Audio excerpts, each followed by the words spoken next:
Masa warna itu tegas, hitam itu putih, wong dalam hitam ada putih, ya, dalam putih ada hitam, nggak bisa. Jadi fatwa-fatwa itu tolong hati-hati lah daripada diketawain sama malaikat. Kan gitu.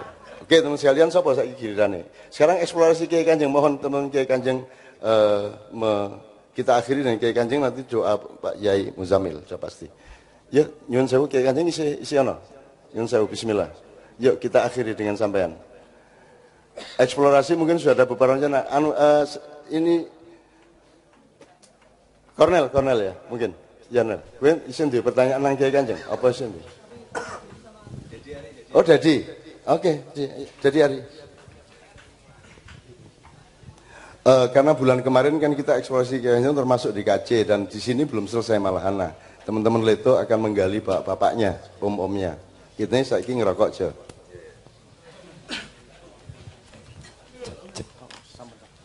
Assalamualaikum warahmatullahi wabarakatuh. Bicara soal pola, Kiai Kanjeng,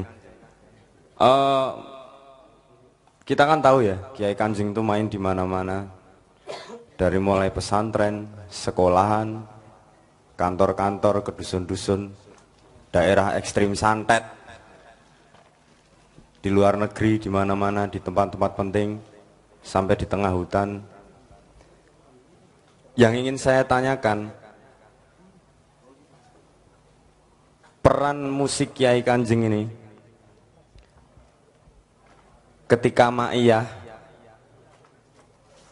itu bagaimana ke masyarakat? Dijawab dengan jelas, singkat. Yang hubungannya dengan ma'iyah ya? Ya, yang hubungannya dengan ma'iyah. Itu pola ini nanti monggo ya, ini subjektif saya yang jawab ya. Dari pengamatan saya juga bahwa pola untuk peran musik Kiai Kanjeng untuk ma'iyah itu pola keempat kalau nggak salah. Karena kita ngalami metamorfosa 4 kali, 4 tahap, 4 periode yang saya serap loh ya.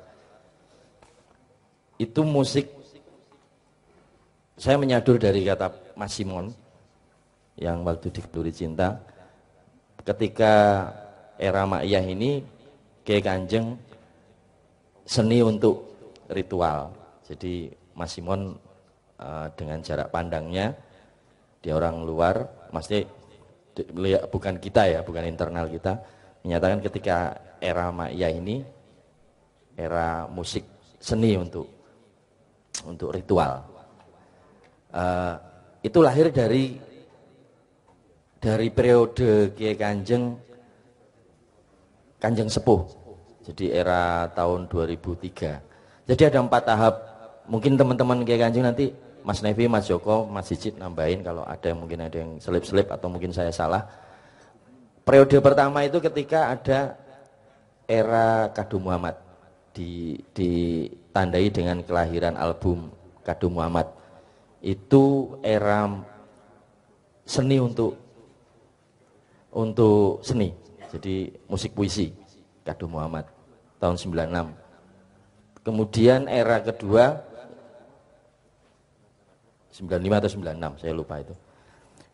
Era kedua ketika ditandai dengan adanya album Menyorong Rembulan ketika reformasi. Itu era seni untuk sholawat, untuk spiritual ya, untuk religiusitas ya. Kemudian era ketiga ketika musik untuk sosial, masalah-masalah sosial. Itu album yang jelas kita ndak ada, cuma setelah era Kiai Kanjeng mengeluarkan album Praunuh. Dan yang era keempat adalah ketika Ma'iyah Nusantara dengan ditandai Kiai Kanjeng mengeluarkan album Ma'iyah Nusantara. Itu masing-masing periode itu ada pola-polanya. Jadi ketika seni untuk musik, ya udah kita saat itu ya performan Kiai Kanjeng pertunjukan. Jadi musik puisi, ada Tombo Hati, tapi Tombo Hati di situ masih esensinya masih puisi, jadi masih pertunjukan. Kemudian era kedua Ilir-ilir Menyorong Rembulan itu sholawat. Nah dari situlah kita mencoba Cak Nun dengan Kiai Kanjeng keliling Indonesia dengan tim yang kecil, karena saat itu reformasi nggak mungkin kita ada pertunjukan besar seperti sekarang, sehingga lahirlah sholawat keliling seluruh Nusantara, dan itu mengembang sampai pada era kita mengeluarkan zaman wis akhir. Zaman wis akhir itu mulai sholawat kita modernisasi, mulai kita kasih band, kita kasih musik yang lengkap, dan saat itulah booming sholawat dengan tanda bahwa TNT sampai Iwan Fals sampai Chrisye bersolawat dengan musik yang lebih canggih, yang musik modern. Nah, ketika era Prawono itu sudah mulai musik untuk apa? Sosial. Lah era keempat ini yang Maia itu sudah diramu. Jadi ada solawat, ada musik, ada solawat, ada wirid, ada apa? Masalah-masalah sosial yang selalu harapan jamaah itu ada harapan apa? Ada solusi dari apa yang nanti di statementkan oleh Cak Nun. Itu bentuknya beda-beda. Tadi musik untuk musik berarti pertunjukan, musik untuk seni sudah mulai interaksi antara yang nonton dan ditonton. Ketika era sosial, lebih kempal lagi, lebih interaktif lagi. Nah, ketika puncaknya di musik ritual itu sudah melingkar. Dulu masih ingat mungkin jamaah yang tahun-tahun 2004, 2005 itu pertunjukan kita masih melingkar. Performan kita melingkar. Di situ tidak ada penonton, tidak ada yang ditonton. Nah, itu sudah mulai ada perubahan dan sampai sekarang ini, Maia. Dari durasi juga sangat beda. Ketika era pertunjukan, nonton ditonton mengrong jam, telung jam pol. Ketika sudah berkembang ke musik sholawat, udah mulai sampai larut malam. Nah, puncaknya ketika Maia ini bisa sampai sekarang ini, jam 3 kita masih asik berinteraksi. Seperti itu mungkin. Kalau ada kurangnya teman-teman yang lain bisa nambahin. Saya kira itu aja. Terima kasih. Mas Yoyo, saya mau nanya. Itu sudah ketemu polanya dan sangat dimungkinkan pola itu berkembang lagi.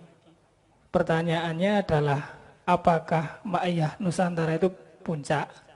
Apakah masih mungkin untuk bertransformasi? Apakah dari jam 8 sampai jam 3 itu sudah cukup lama?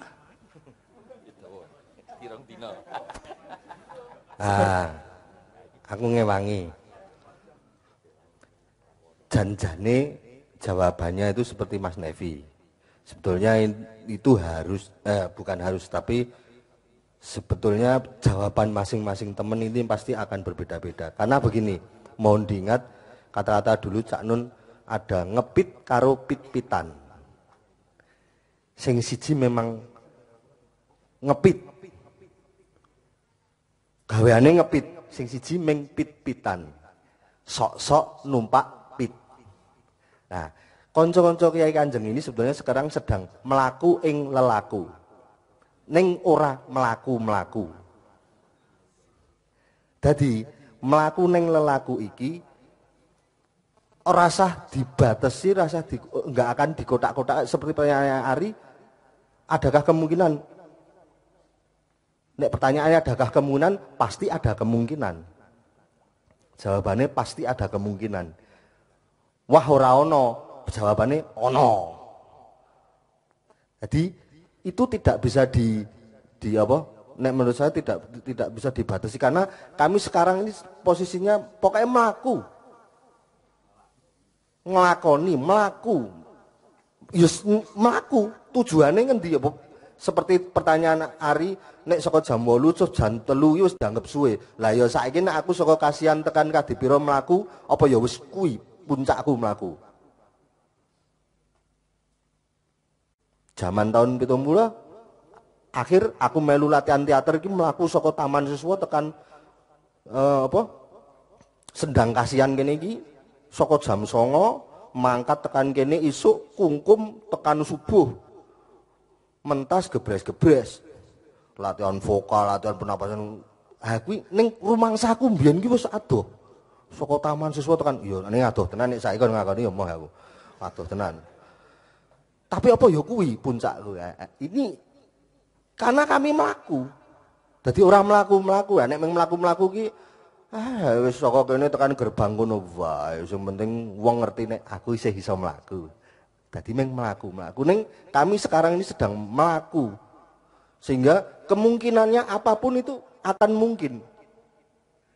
Itu mestinya Mas Ari. Kalau dari saya. Pola. Pola modar pola terus ya mau. Enggak, tapi bahwa kata kunci tadi yang diambil adalah bagaimana perjalanannya. Ini langsung didefinisikan oleh Ki Kanjeng dengan jawaban ini tadi. Kan tadi kalau Cak Nun, aku nyeluknya Cak Nun loh yang dhuwur panggung. Jadi nek tak celuk Pak aja tersinggung ke. Jadi tadi Cak Nun berkata bahwa yang penting kan perjalanannya, bagaimana kamu mencarinya. Dan itu sepertinya yang dilakukan oleh Ki Kanjeng tuh. Bagaimana dia perjalanannya, mencarinya. Juga jangan terus punya imajinasi nanti kalau di ketemu pol-polane njuk ampuh luar biasa kuwi aku keplegok tenan kuwi nang fisika kuwi. Fisika ki ilmu pasti. Wah, sampai puncaknya tekan kuantum kuwi ya meng probabilitas. Puncak dari ilmu pasti adalah ketidakpastian dari dunia piye kuwi asura kuwi. Jancuk tenan kuwi. Merodak melu-melu. Nah, mungkin Mas Patuk, Mas Widi ada punya tambahan?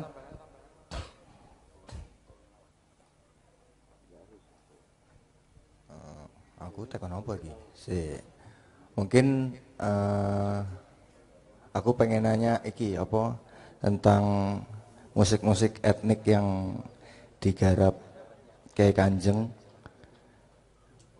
Lagi-lagi pola yang ditanyain. Polane piye sih dengan segitu banyak etnik yang di Sinau bisa dimainkan dengan gamelan Kyai Kanjeng. Terus yang kedua, asal muasalnya Pak Nevi belajar keyboard pripun nggih? Karena beliau itu dengan 3 jari bisa memainkan speednya bisa, sedangkan saya tuh ajar 3 jari uangnya lepol gitu Pak Nevi. Oh enggak Pak Nevi, tenan nek ini tenan iki.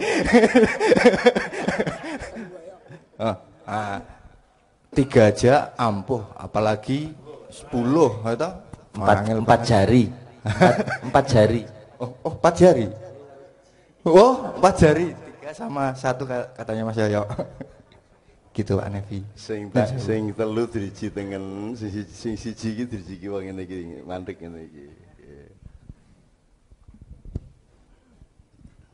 Ya mungkin yang dikatakan ampuh karena tadi itu driji telu atau driji siji itu. Keistimewaannya ya hanya itu. Padahal sebetulnya saya tidak berani mengatakan bahwa saya itu bisa main keyboard. Saya penting ngerti akord ini itu aja. Jadi tidak bisa dikategorikan saya pemain keyboard. Ini tidaklah gitu aja. Dari respon polanya ya itu aja. Karena ini ungsum pola ya. Ya, jadi dari perjalanan Kyai Kanjeng seperti tadi yang sudah dikatakan Yoyok tadi itu ya. Saya seperti itu. Justru stressing saya itu tidak pada musiknya sih. Tidak pada musiknya. Saya itu sekarang lebih yang saya hayati ya, yang sewu ya pada teman-teman. Yang saya hayati itu adalah justru proses perjalanan itu loh. Lah iya. Sejak dulu saya umur 18 tahun sampai sekarang 58 tahun musik ini kok iso nduk tadi koyo ngene itu loh. Itu yang lebih itu. Kalau masalah musiknya apa gimana nanti akan sampai mana ya, berapa jam atau jam ya, bintangnya Pak Novi apa ya, itu pertanyaan-pertanyaan yang saya rasa agak perlu ya. Jadi yang lebih saya hayati itu adalah proses itu, betapa Allah telah memperjalankan. Jadi intinya sekali lagi ya, itu memang memperjalankan kui. Dan yang lebih menakjubkan yang membuat saya takjub pada diri saya ini ngatasi. Saya itu guru pegawai negeri, ya. Saya juga mulang, saya juga dulu ya nganggo sekolah barang. saya juga main musik ini menemani teman-teman sekalian ini dari tadinya hanya 3 orang menjadi sebagian banyak ini sampai sekarang masih diberi kesempatan untuk tidak ada gangguan sedikit pun. Tidak ada gangguan sedikit pun. Padahal dulu ada seorang guru saya yang namanya Pak Bakti Sumanto, almarhum beliau. Wah, nak Mas Novi iki ora mungkin berkesenian terus iki ora mungkin. Mesti suatu saat mesti mandek gitu. Nah, itu ternyata analisa beliau itu terbantahkan dengan kenyataan sampai sekarang ini. Artinya Allah telah memberi ruang-ruang waktu kepada saya untuk senantiasa yang tidak dilakukan, yang tidak memungkinkan. Orang mengatakan tidak memungkinkan, tapi saya kok mungkin gitu loh. Ya. Jadi saya itu sudah biasa pepelayon itu untuk harus ketika teman-teman berangkat dengan bis rombongan saya harus nyusul karena harus menyesuaikan tugas saya. Dua-duanya harus saya lakukan secara adil. Itu yang saya hayati, itu saya adil dan sehingga saya aman di sana. Di sana saya juga tidak dicap sebagai orang pembolos. Ya. Anak didik saya juga alhamdulillah tidak mengecap saya sebagai orang yang terlalu membolos karena saya aman itu. Biasa itu dari panggung turun panggung langsung ngebis langsung masuk kelas. Ya, diulang 10 menit langsung ke kamar mandi adus, saya ya Pak Guru adus masuk kelas lagi. Itu sudah beratus-ratus kali sejak berbagai macam dulu. Juga yang lebih mentakjubkan lagi ya pono guru SMP, pegawai negeri, iso keliling dunia selain benua Amerika ya, tanpa diketahui oleh instansi. Tanpa diketahui. Nah itu, mungkin saya punya aji panglimunan barangkali. Ya, aji-aji itu sudah barang tentu dari Allah dan itu yang saya pahami sampai sekarang ini. Ya. Ya mudah-mudahan masih senantiasa diperjalankan dan senantiasa diberi kesehatan itu. Adapun masalah musik, nyun sewu, nyun preso sama teman-teman yang lain yang lebih mumpuni dalam bidang musik baik secara teori maupun secara adapun kenyataannya kan sudah sebagaimana yang kalian ketahui, adik-adik itu sudah mengetahui gitu. Bagaimana perangai bapak-bapakmu Kiai Kanjeng ini, bagaimana kontinuitas pentasnya di segala macam saya sudah tahu.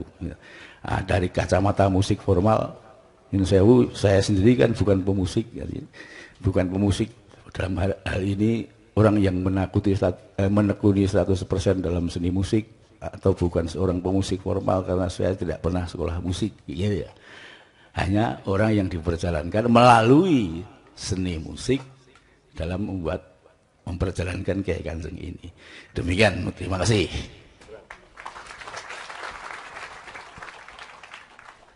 Tentang etnik ini tadi mau direspon dulu atau? Mas Ari. Mik. Suling.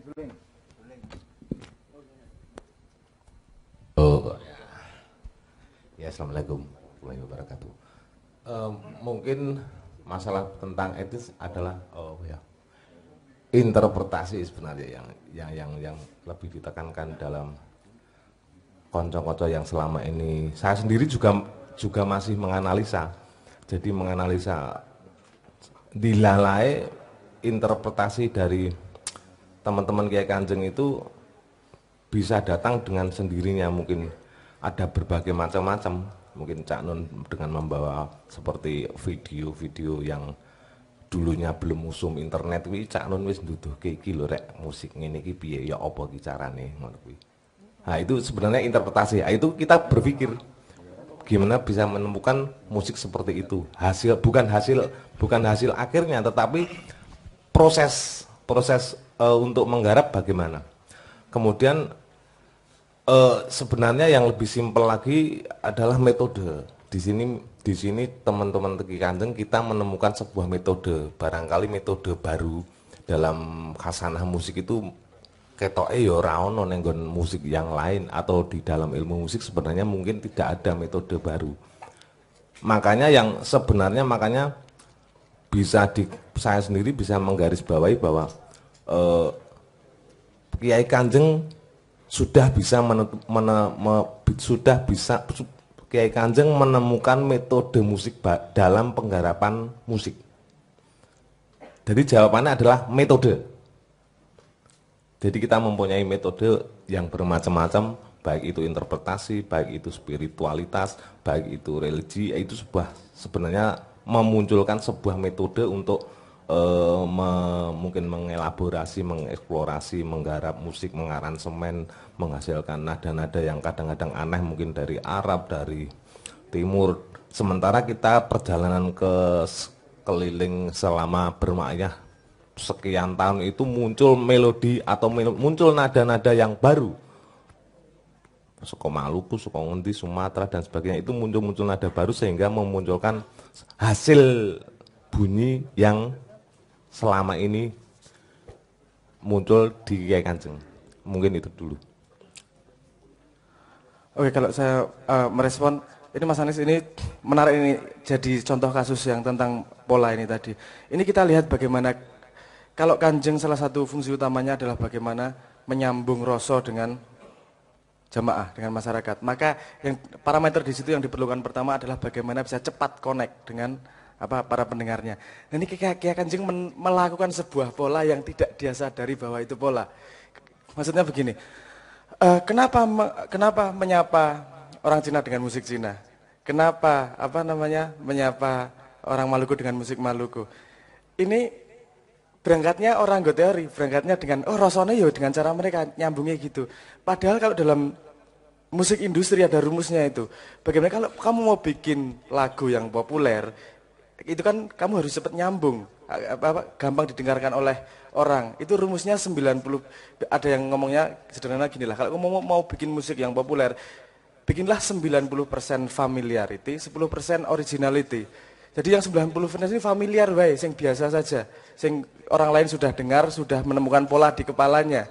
Yang 10% yang original, itu yang akan membuat orang, oh ini ada sesuatu yang baru. Itu rumus kenapa dangdut sangat gampang diterima di mana-mana, karena tak gendangdutnya itu selalu keluar di mana-mana. Familiarity-nya, poinnya sudah sangat jauh. Nah, Kiai Kanjeng melakukan pola ini dengan eksplorasi musik-musik etniknya dengan tujuan menyambung, kan berangkatnya dari tujuannya, bukan dari teorinya. Nek Leto nggawe musik agar lagu, dia berangkat dari teorinya, bukan dari tujuannya. Tahu teorinya 90% familiarity, 10% original. Terus Kiai Kanjeng bahkan satu langkah lebih jauh daripada itu. Kalau musik modern sekarang yang duk duk duk duk, musik sing ajeb-ajeb itu kan sangat mengeksploitasi familiaritas. Bagaimana ketika itu dibunyikan terus, itu tidak lagi menjadi curiosity, tidak menjadi akal pengen tahu mencerna, tapi sudah menjadi rasa karena sudah terprediksi itu bakal keluar terus. Setelah itu sudah ditemukan, kalau itu berjalan terus biasanya menjadi membosankan, kan gitu. Tapi Kiai Kanjeng juga sudah menemukan, misalnya begini, kalau di Buddha, dia kan cuma pakai satu ketukan, tak, tak, tak, tak, tak, itu monoton, 100% familiarity. Tapi 100% familiarity, satu langkah ke depan dia menjadi magis. Kalau mau misalnya musiknya Enya, musiknya beberapa musisi yang menggunakan cara itu sehingga nuansanya lebih magis, dia memanfaatkan itu. Bagaimana familiarity-nya sangat ditekan sampai dia tidak punya orang proses akalnya. Sing nyambung langsung rasanya. Nah, ini kalau mau menganalisis musik Kiai Kanjeng sebenarnya banyak banget teori yang bisa diambil tanpa mereka tahu teorinya jane piye. Mengisine laku tok. Jadi ilmu kelakone kanthi laku ki kelakon nek neng Kiai Kanjeng menurut saya. Kita yang dari luar punya jarak pandang Leto. Ini kita melihat dari dunia modern analisisnya seperti apa, teori musik seperti apa teori industri seperti apa dan seterusnya. Melihat Kiai Kanjeng, mereka juga melakukan itu karena pada dasarnya semua musik adalah hubungan manusia dengan manusia. Teman teorinya berangkat outputnya berangkatnya dari motif yang berbeda. Mereka tidak menemukan pola, tapi mereka menjalankan pola tanpa harus menemukan secara kognitif dulu. Mungkin itu respon saya. Matur nuwun. Oke, teman-teman Kiai Kanjeng siap tolong ya. Gini, saya ingin nambahin 3 hal yang mungkin belum terungkap oleh pertanyaan Leto dan jawaban Kiai Kanjeng. Yang pertama, kalau kita berangkat dari ini sedang mencari pola. Jadi Kiai Kanjeng itu sebenarnya menurut saya dia awet sampai lebih dari 20 tahun itu karena dia selalu menciptakan pola-pola lagi, pola-pola yang baru. Jadi misalnya ada pola notasi, ada pola aransemen, pola mencoloti rene apa mencoloti rono. Kalau dari misalnya teng dong teng teng dong teng teng itu terus melayunya nanti. Jadi kita pernah pentas festival di Finland. Itu ada seorang drummer Prancis yang sangat penasaran dan menemui Kiai Kanjeng sangat lama karena dia bilang saya tidak pernah satu langkah pun bisa menduga kalian mau lari kemana, nadanya, aransemennya maupun ritmenya. Jadi mesti CJ. Jebul rono, itu Kiai Kanjeng punya kelakuan atau pola seperti itu. Ada seorang pianis Inggris yang tiba-tiba naik ke pementasan Kiai Kanjeng karena ketika latihan dia ini apa ini kayak begini. Dia tidak merasa enjoy ya. Tapi begitu pentas dia menemukan mahi. Jadi Kiai Kanjeng itu kalau Anda pakai parameter-parameter yang statis, dia pales semua, tidak lulus semua. Tapi begitu dia bunyi, maka di situ ada dimensi komunikasi, dimensi rasa dengan manusia. Jadi semua menjadi sebuah mahi. Tiba-tiba si pianis Inggris itu langsung naik dan langsung pegang piano dan ikut. Karena dia tidak pernah merasakan seperti itu. Jadi yang menurut saya yang bikin Kiai Kanjeng awet itu karena dia tidak bisa diduga. Kira cetha iki pitik apa manuk kowe ora cetha. Gitu. Nah, kalau saya ingin menunjukkan sumber dari penciptaan pola-pola yang selalu baru itu tidak lain kecuali Nevi Budianto. Jadi kelakuannya musik ini kelakuannya Nevi kuwi ora cetha, sok ngene, sok ngono bar kuwi mencolot rono. Nah, nek ora direm karo yoyok karo blodong Joko Jijit kuwi mbuh piye musike. Karena kelakuannya kaya ngono kae. Maka kemudian distandarisasi sedikit-sedikit oleh yang mengerti musik modern. Tapi kalau tidak ada Nevi, juga tidak ada sumber penciptaan seperti itu. Teman sekalian, itu satu ya. Nanti saya kasih contohnya. Jadi kalau Anda merasakan karakter Kiai Kanjeng itu karakter Nevi. Ya, dan dia bukan pemusik dia bilang. Dan kita juga tidak pernah menganggap dia pemusik. Pokoknya kayak wong sing aneh ngono tok. Kayak wong sing wah, bareng ngene, bareng ngene. Nek wis latihan kayak ngene karo mulu-mulu kayak mangan telo kayak. Ketok kayak telone ning cangkeme kayak. Nek dileksik. Oke. Dikon ngleksik malah njupuk rokok. Jadi iki ana telo malah ngerokok ngene iki. Itu aransemen Kiai Kanjeng ngono kuwi. Ora. Oke. Jadi justru seharusnya telanya dileksik, iki ndak malah ditambahi rokok. Musik Kiai Kanjeng itu banyak gitunya, banyak pola-pola yang tidak pernah berhenti. Jadi orang tidak pernah merasa pernah mendengar, karena kok ngene, selalu orang merasa baru gitu ya. Terutama pada nomor-nomor andalan Kiai Kanjeng. Kalau nomor-nomor kita komunikasi meladeni orang kayak selawat-selawat yang baku ya mungkin tidak ada loncatan-loncatan seperti itu. Itu yang pertama. Yang kedua yang saya ingin katakan kepada Anda ini berkaitan dengan Pak Ismail dan dengan daya juang Anda tadi sebenarnya.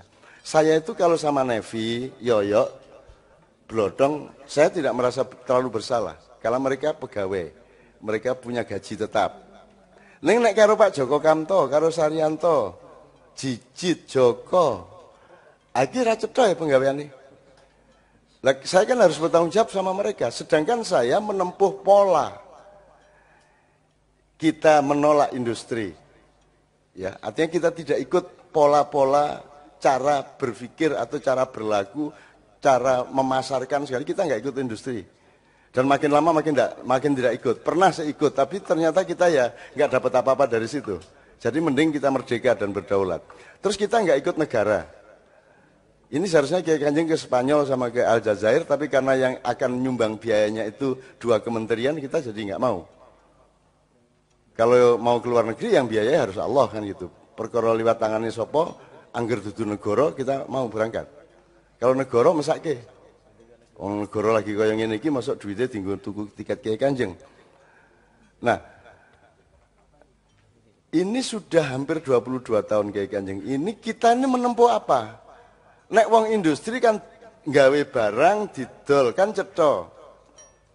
Bondone piro, badine piro, bisa dihitung lah penghidupan itu. Kiai Kanjeng ini tidak bisa berhitung penghidupan.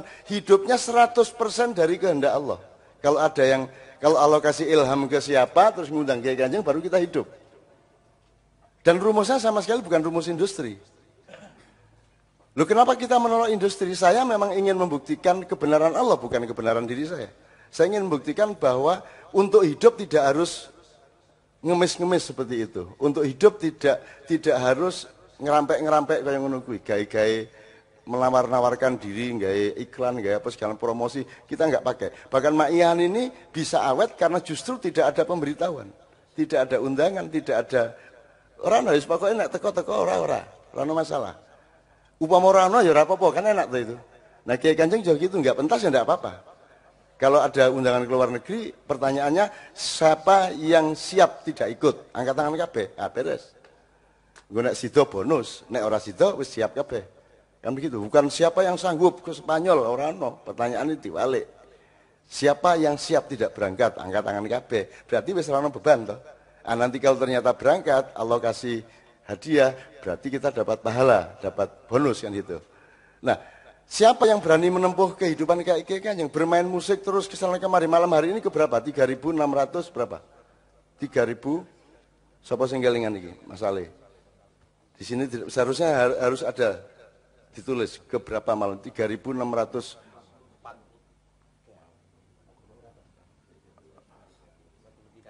Ya, 3.600 sekian lah. Itu menurut saya juga nggak benar karena menurut saya lebih banyak dari itu, belum lagi yang saya sendiri.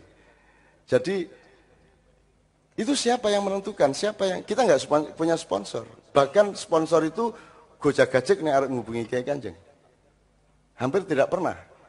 Gitu loh. Sponsor harus di screening nggak karu-karuan. Terus bagaimana saya menjamin hidupnya anak-anak? Jadi kalau istilahnya Sabrang, kita ini hidup dengan menempuh caranya Allah. Dan tidak menempuh caranya orang bernegara, orang berindustri. Dengan bertaruh anak raiso mangan, raiso ngombe susu. Dengan bertaruh nyawa kita. Bukan hanya karena belum tentu dapat penghasilan. Tetapi karena kita juga mau bertugas ke tempat-tempat yang menurut Dedo tadi, ke tempat-tempat yang rawan kematian. Ngemu kecerek. Ngemu jelep. Ketika kita ke Sampit, kita ke Sanggau, itu kan seloro sithik jelep ngono kuwi. Ah, jejit kan wis kena jelep ping pira kowe. Dia berapa kali dia meh almarhum kuwi. Dan biasanya gangguannya sebelah kiri. Gitu. Yo wis macam-macam gitu misalnya. Ini kita bertaruh.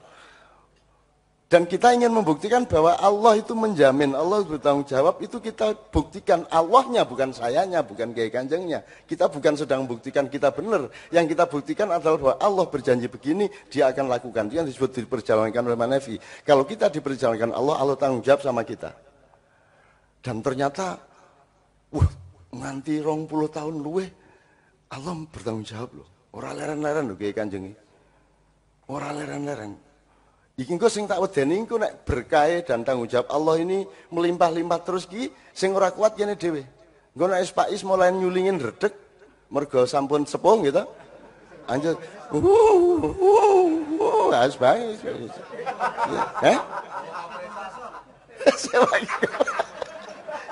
Sewa kompresor. Bajingan caca. Oke. Anak kalau kayak Islamianto, kayak siapa Doni kan masih oke lah, masih muda lah. Isin nom lah. Lah nek kayak Pak Nevi kuwi. Engko saiki anak sesuk wis rada buyutan. Ayo piye kuwi ini yang saya khawatirkan satu persatu kayak rada mulai pikun ya. Nevi kayak mulai pikun, kayak tak perhatikan satu persatu, dunia tak pacu ayo sehat. sehat-sehat. Karena saya sudah men-setup dan mohon kepada Allah sejak 25 tahun yang lalu bahwa kalian akan terus pentas sampai kalian tua dan tidak pantas-pentas lagi, tapi masyarakat tidak bisa melihat tidak pantasnya kalian.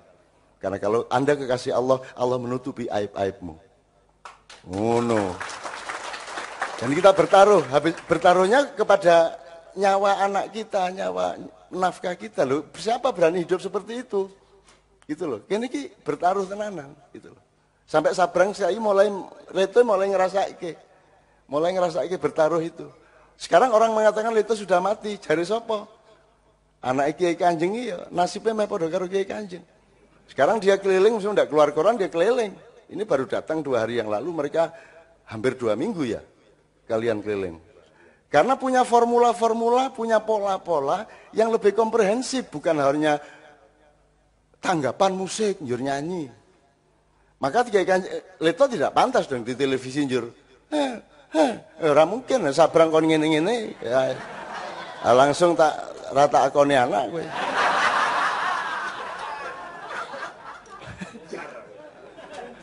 Piye coba? Ya kudu mbok piye carane lah.